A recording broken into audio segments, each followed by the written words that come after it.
শুনবেন আমাদের স্থানীয় বাংলা সংবাদ। আসসালামু আলাইকুম। বাংলাদেশ বেতার সিলেট সংবাদ পড়ছি প্রিয়াঙ্কা রায়। অন্তর্বর্তীকালীন সরকারের খাদ্য ও ভূমি উপদেষ্টা আলী ইমাম মজুমদার বলেছেন, কোনো ধরনের ভোগান্তি ছাড়া কৃষকরা যাতে ধান বিক্রি করতে পারেন সেক্ষেত্রে খাদ্য বিভাগের সর্বোচ্চ নজরদারি থাকবে। ধান ও চাল ক্রয়ে মধ্যস্বত্বভোগী ও সিন্ডিকেট নিয়ন্ত্রণে বাজার মনিটরিং করা হবে। অভিযোগ পেলে ব্যবস্থাও নেওয়া হবে। তিনি গতকাল সুনামগঞ্জের শান্তিগঞ্জ উপজেলা খাদ্য গুদামে সরকারিভাবে ধান সংগ্রহ কার্যক্রমের উদ্বোধনকালে এসব কথা বলেন। এ সময় উপস্থিত ছিলেন জেলা প্রশাসক ডক্টর ইলিয়াস মিয়া। এরপরে তিনি হাওরে ধান কাটা কার্যক্রম পরিদর্শন করেন। এবার ৩৬ টাকা কেজি দরে সুনামগঞ্জে সরকারিভাবে ১৪,৬৪৫ মেট্রিক টন ধান সংগ্রহ করা হবে। প্রযুক্তি, গবেষণা, উদ্ভাবন ও শিক্ষা বিষয়ক আন্তর্জাতিক সম্মেলন শুরু হয়েছে গতকাল শাহজালাল বিজ্ঞান ও প্রযুক্তি বিশ্ববিদ্যালয়ে।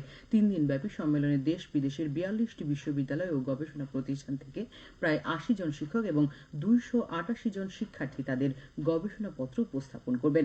বিশ্ববিদ্যালয়ের কেন্দ্রীয় মিলনায়তনে উদ্বোধনী অনুষ্ঠানে সভাপতিত্ব করেন অধ্যাপক ডক্টর রেজা সেলিম। এতে পরিবেশ, বন ও জলবায়ু পরিবর্তন মন্ত্রণালয়ের উপদেষ্টা সৈয়দা রিজওয়ানা হাসানের লিখিত বক্তব্য পাঠ করা হয়।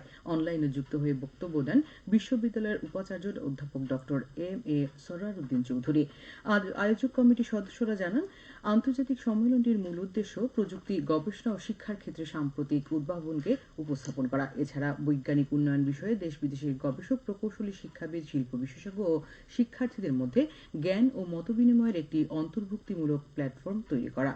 সম্মেলনে 4টি ট্র্যাকের আওতায় বাংলাদেশ সহ বিশ্বের 8টি দেশের গবেষক ও শিক্ষাবিদরা 853টি গবেষণাপত্রের সারসংক্ষেপ জমা দেন। কার্গো ফ্লাইট পরিচালনার জন্য সব প্রস্তুতি সম্পন্ন করেছে সিলেট ওসমানী আন্তর্জাতিক বিমানবন্দর কর্তৃপক্ষ। এক্সপোর্ট কার্গো কমপ্লেক্সের নিরাপত্তা জোরদার করার পাশাপাশি বসানো হয়েছে প্রয়োজনীয় যন্ত্রপাতি। আগামী রবিবার প্রথম ফ্লাইটের গন্তব্য স্পেন। পণ্য রপ্তানির পুরো বিষয়ে তত্ত্বাবধান করছে বেসামরিক বিমান চলাচল কর্তৃপক্ষ। কার্গো ফ্লাইট সামনে রেখে সিলেটের রপ্তানিকারকদের মধ্যে নতুন আশার সঞ্চার হয়েছে। তাদের প্রত্যাশা সিলেট নয়, সেবার মান উন্নত হলে ভারতের 7 সিস্টার্স অঞ্চলের ব্যবসায়ীরাও ওসমানী বিমানবন্দরের এ সুবিধার আওতায় আসবেন।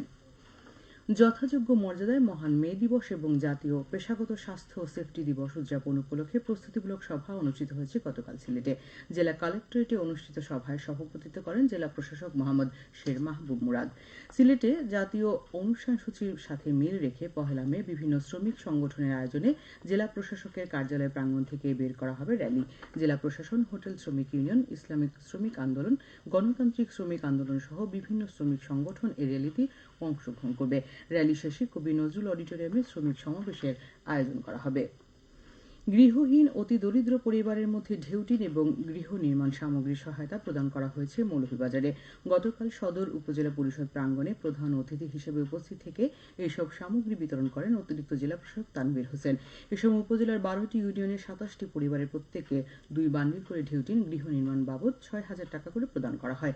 জেলা প্রশাসনের সহযোগিতায় উপজেলা পরিষদ তা বাস্তবায়ন করছে। হবিগঞ্জের মাধবপুরে অভিযান চালিয়ে 40 কেজি গাঁজা ও একটি কাভার্ড ভ্যান সহ এক মাদক ব্যবসায়ীকে গ্রেফতার করেছে পুলিশ। গতকাল রাতে মাধবপুর থানার পুলিশ ঢাকা সিলেট মহাসড়কের মাধবপুর উপজেলার বেলঘর এলাকায় এই অভিযান পরিচালনা করে একটি কাভার্ড ভ্যান আটক করে। এ সময় মাদকের পরিবহন ব্যবহৃত কাভার্ড ভ্যানটি জব্দ করা হয়। গাঁজা সহ গ্রেফতারকৃত নাজমুল হোসেন হলেন নাটোর জেলার তেবাড়িয়া গ্রামের ওমর আলীর পুত্র। এই ঘটনায় গ্রেফতারকৃত মাদক ব্যবসায়ীর বিরুদ্ধে মাধবপুর থানায় মাদকদ্রব্য নিয়ন্ত্রণ আইনে মামলা দায়ের করা হয়েছে। ক্যাথলিক চার্চের প্রধান ভ্যাটিকান সিটি স্টেটের রাষ্ট্রপ্রধান হিজ হলিনেস পোপ ফ্রান্সিসের মৃত্যুতে গতকাল থেকে আগামীকাল পর্যন্ত দেশে 3 দিনের রাষ্ট্রীয় শোক পালন করা হচ্ছে। এ উপলক্ষে বাংলাদেশের সকল সরকারি, আধা সরকারি ও স্বায়ত্তশাসিত প্রতিষ্ঠান এবং শিক্ষা প্রতিষ্ঠান সহ সকল সরকারি ও বেসরকারি ভবন এবং বিদেশে বাংলাদেশ মিশন সমূহে জাতীয় পতাকা অর্ধনমিত থাকবে।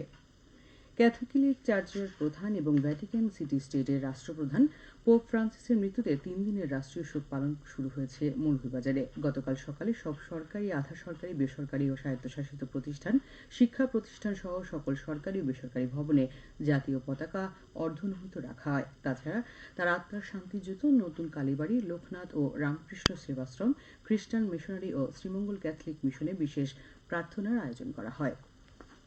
এবার শুনুন কৃষি সংবাদ। গুদামে গুদামে কৃষকের ধান, বাঁচবে কৃষক, বাঁচবে প্রাণ। ধানের দাম পাচ্ছে বেশি, কৃষক এখন অনেক খুশি। এই প্রতিপাদ্যকে সামনে রেখে হবিগঞ্জের বাহুবলে অভ্যন্তরীণ বোরো ধান ও চাল সংগ্রহ 2025-এর কার্যক্রম উদ্বোধন করা হয়েছে।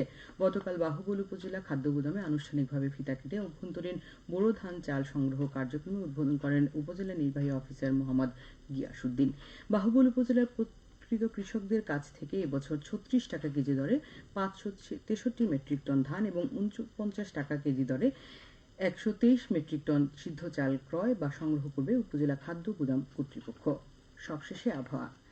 সন্ধ্যা 6টা পর্যন্ত পূর্বাভাসে বলা হয়েছে সিলেট সহ পার্শ্ববর্তী এলাকায় আজ কোনো সতর্কবাণী নেই এবং কোনো সংকেতও দেখাতে হবে না। আজ সিলেটে সূর্যোদয় হচ্ছে 5টা 24 এবং সূর্য অস্ত যাবে সন্ধ্যা 6টা 18 সংবাদ শেষ হলো। আমাদের পরবর্তী স্থানীয় সংবাদ প্রচারিত হবে বিকেল 4টা 30।